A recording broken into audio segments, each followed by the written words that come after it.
ሰላም ውድ የጤና ጉዳይ ቲዩብ ቤተሰቦቼ እንደምን ቆያችሁ? እንግዲህ ዛሬ በአብዛኛዎቻችሁ ጥያቄ መሰረት የሽንት ሽታን በተመለከተና በተያያዘም ደግሞ ከሰውነት ጠረን መከሰት ጋር በተያያዘ አስፈላጊ የሆኑ መረጃዎችን በተሰናዳ መልኩ ይዤላችሁ መጥቻለሁ። ከዚህም ጋር በተያያዘ አንዳንድ ጠቃሚ መረጃዎችን ለእናንተ አደርሳለሁ። የሚጠቅመን መረጃ ላጋራችሁ እችል ዘንድ ደግሞ ቻናሉን ሰብስክራይብ ማድረግ እንዳይረሳ። እናንተም ለቻናሉ አዲስ ከሆናችሁ ሰብስክራይብ እያደረጋችሁ ቤተሰብ ከሆናችሁ ደግሞ ላይክን እየተጫናችሁ የዚህ አስተማሪና ቁም ነገር አዘል ቻናል ቤተሰብ እንድትሆኑ ጋብዛችኋለሁ። መልካም ቆይታ ይሁንላችሁ። ሽንት ለሁሉም ሰው ልዩ የሆነ ተፈጥሯዊ ሽታ አለው። ከጊዜ ወደ ጊዜ ግን ሽንት አልፎ አልፎ ከወትሮ የበለጠ ጠንካራ ሽታ እንዳለው ልናስተውል እንችላለን። ይህ ሁልጊዜ ለጭንቀት መንስኤ አይደለም። ነገር ግን አንዳንድ ጊዜ ጠንካራ ወይም ያልተለመደ ሽታ ያለው ሽንት ዋነኛ የሕክምና ችግር ምልክት ሊሆን ይችላል። ሽንት በአብዛኛው በውሃ የተሰራ ነው። ቢሆንም ግን በውስጡ ከኩላሊት የሚወጣ ቆሻሻ አለ። በቆሻሻው ውስጥ ያሉት ነገሮች ታዲያ የሽንት ሽታን ያስከትላሉ ማለት ነው። ብዙ ውሃና ትንሽ ቆሻሻ ያለው ሽንት ምንም ሽታ የሌለው ሲሆን፣ በተቃራኒው ደግሞ ሽንት ብዙ ቆሻሻ ካለው እናም ትንሽ ውሃ ካለው አሞኒያ ከተባለ ጋዝ ጋር ተደምሮ ኃይለኛ ሽታ ሊኖረው ይችላል። እንደ አስፓራጉስ ወይም አንዳንድ ቫይታሚኖች ያሉ አንዳንድ ምግቦችና መድኃኒቶች በትንሽ መጠን እንኳን የሽንት ሽታን ሊያስከትሉ ይችላሉ። አንዳንድ ጊዜ የሽንት ሽታ ወደ አንድ የጤና ሁኔታ ወይም በሽታ ጠቋሚ ሊሆን ይችላል። ለምሳሌ አንደኛ የባክቴሪያ ቫጋኖሲስ። የባክቴሪያ ቫጋኖሲስ በማንኛውም ዕድሜ ላይ ሊከሰት ይችላል። ነገር ግን በመራቢያ ዓመታት ውስጥ በጣም የተለመደ ነው። በዚህ ጊዜ ውስጥ በሆርሞን ላይ የሚደረጉ ለውጦች ለተወሰኑ ባክቴሪያዎች በቀላሉ እንዲያድጉ መንገድ ይከፍታል። እንዲሁም የባክቴሪያ ቫጋኖሲስ የጾታ ግንኙነት በሚፈጽሙ ሰዎች መካከል በጣም የተለመደ ነው። ይህ ለምን እንደሆነ ግልጽ አይደለም። ነገር ግን እንደ ጥንቃቄ የጎደለው የግብረ ስጋ ግንኙነት ያሉ ነገሮች በባክቴሪያ ቫጋኖሲስ የመያዝ አደጋን ይጨምራሉ። ታዲያ ይህ በሽታ ሽንት እንዲሸት ሊያደርጉ ከሚችሉ የበሽታ አይነቶች ውስጥ አንዱ ነው። ከዚህ ጋር ተያይዞ ታዲያ የሚሰሙን አንዳንድ ስሜቶች አሉ። ለምሳሌ ግራጫ፣ ነጭ ወይም አረንጓዴ ሊሆን የሚችል ቀጭን የሴት ብልት ፈሳሽ፣ መጥፎ ጠረን ያለው የሴት ብልት ማሳከክና በምንሸናበት ጊዜ ማቃጠል ይጠቀሱበታል። ሁለተኛ ሳይስታይሲስ። ብዙ ጊዜ ሳይስታይሲስ የሚከሰተው በባክቴሪያ የሚመጣ ኢንፌክሽን ሲኖር ነው። በተጨማሪም አንዳንድ የሽንት ቱቦ ኢንፌክሽን በመባልም ይታወቃል። የፊኛ ኢንፌክሽን መኖሩ ህመምና የሚያበሳጭ ሊሆን ይችላል። ኢንፌክሽኑ ወደ ኩላሊታችን ከተዛመተ ደግሞ ከባድ የጤና ችግር ሊከሰትብን ይችላል። አንዳንድ መድኃኒቶች ወይም የጨረር ህክምናዎች ምላሽ እንደ ሳይስቴሲስ በሽታ ሆኖብን ሊከሰት ይችላል። አንዳንድ ጊዜ ፊኛን የሚያበሳጩ ነገሮች ለምሳሌ በንጽህና መጠበቂያ ምርቶች፣ ስፐርሚሳይድ ጄሊ ወይም የረጅም ጊዜ ካቴተር አጠቃቀም ወደ ሳይስቴሲስ ሊያመሩን ይችላሉ። በባክቴሪያ የሚከሰት የሳይስቴሲስ በሽታ የተለመደው ህክምና አንቲባዮቲክ መድኃኒት መውሰድ ሲሆን፣ ሌሎች የሳይስቴሲስ በሽታ አይነቶች ደግሞ ህክምናው እንደ መንስኤ ይወሰናል። የሳይስቴሲስ ምልክቶች ናቸው ከሚባሉት ውስጥ ደግሞ የማያቋርጥ የሽንት ፍላጎት፣ በሽንት ጊዜ ህመም ወይም የማቃጠል ስሜት፣ አነስተኛ መጠን ያለው ሽንት፣ ከሽንት ጋር የተቀላቀሉ ደም መመልከት፣ ጠንካራ ሽታ ያለው ሽንት መኖር፣ ከዳሌ ውስጥ ምቾት ማጣት፣ ከወዳችን በታች ባለው አካባቢ ላይ ደግሞ የግፊት ስሜትና ዝቅተኛ ደረጃ ትኩሳት ይጠቀሱበታል። ሶስተኛ የሰውነት ድርቀት። የሽንት ሽታ እንዲከሰት ከሚያደርጉ የበሽታ አይነቶች ውስጥ የሰውነት መድረቅ አንዱ ነው። የሰውነት መድረቅ የሚከሰተው ሰውነት ወደ ውስጥ ከሚያስገባው በላይ ፈሳሽ ሲጠቀም ወይም ሲያጣ ነው።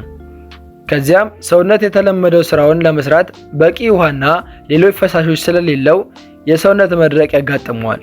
ወይም ደግሞ የጠፉ ፈሳሾችን አለመተካት ወደ ድርቀት ያመራናል ማለት ነው። ማንኛውም ሰው ሊደርቅ ይችላል። ነገር ግን ሁኔታው ለጨቅላ ህጻናትና አዛውንቶች የበለጠ ከባድ ነው።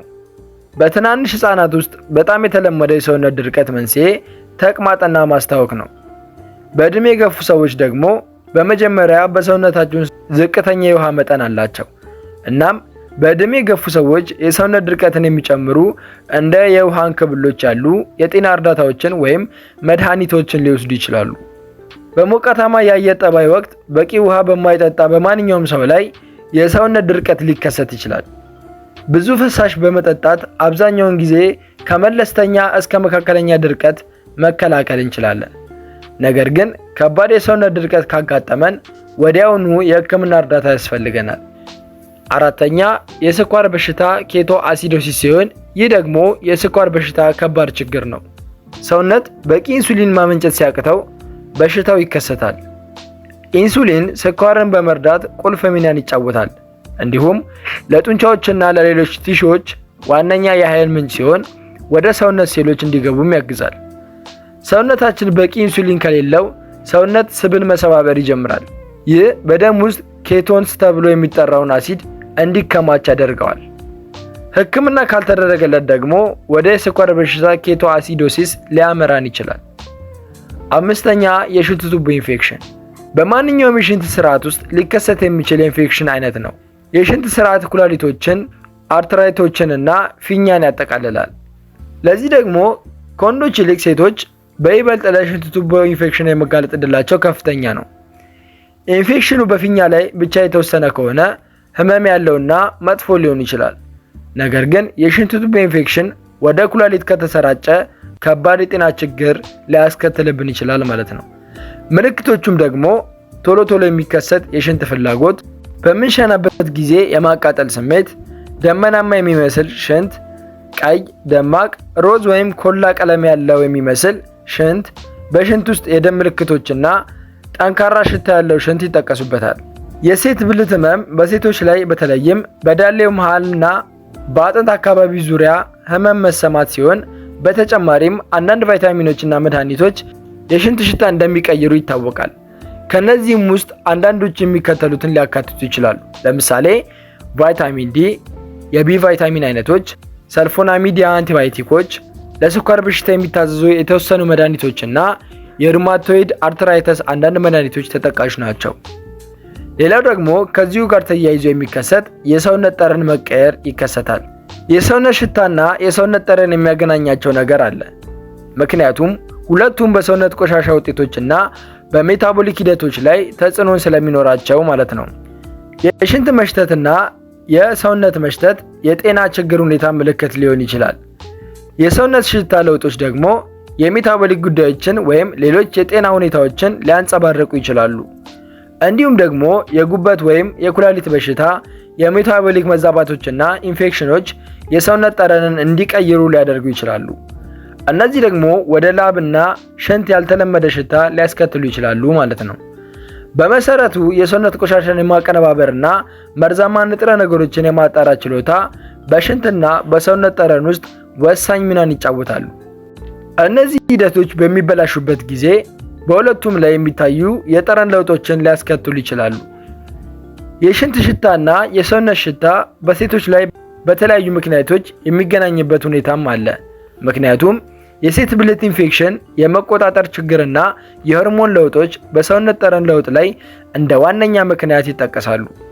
በሽንት ሽታ ላይ የሚደረጉ ለውጦች የሰውነት ድርቀት፣ የሽንት ቱቦ ኢንፌክሽን ወይም አንዳንድ የጤና እክሎች ምልክት ሊሆን ይችላል። ይህ ደግሞ በተዘዋዋሪ የሰውነት ጠረንን ይጎዳል። እንዲሁም በማረጥ ወቅት የኤስትሮጅን መጠን ይቀንሳል።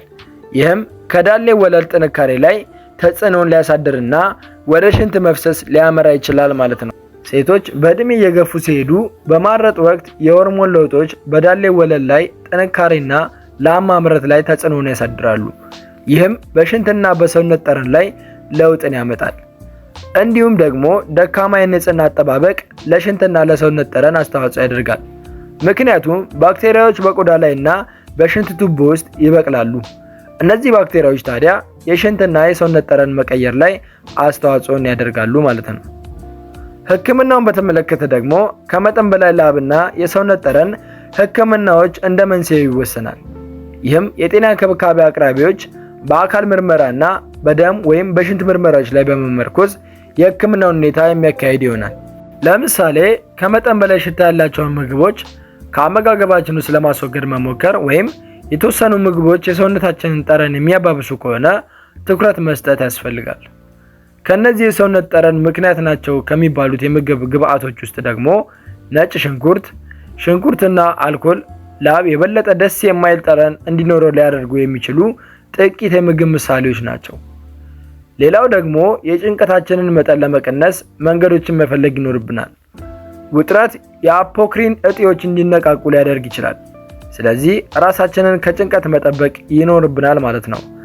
አንዳንድ ጊዜ ከእርግዝና ጋር በተገናኘ የሚከሰቱ የሆርሞን ለውጦች አሉ። እነዛ ለውጦች ደግሞ የሰውነታችንን እያንዳንዱን መዋቅር የመቀየር ሁኔታዎች ሊኖሩ ስለሚችሉ የሰውነት ጠረን መቀየር ከዚህ ጋር ተያይዞ ሊከሰት ስለሚችል ራሳችንን ካላስፈላጊ ጭንቀትና ፍርሃት ልንጠብቅ ይገባል። ለተሻለ የጤና ሁኔታ ደግሞ ምርመራዎችን በማድረግ ዘለቄታዊ መፍትሄን ማበጀት ያስፈልጋል ማለት ነው። እንግዲህ ዛሬ በአብዛኛዎቻችሁ ጥያቄ መሰረት የሽንት ሽታን በተመለከተና የሰውነት ጠረንን በተመለከተ ግልጽና ቀለል ባለ መልኩ ተመልክተናል። እናንተም ከዚህ ቪዲዮ ጥሩ ትምህርት እንደወሰዳችሁበት ተስፋ አደርጋለሁ።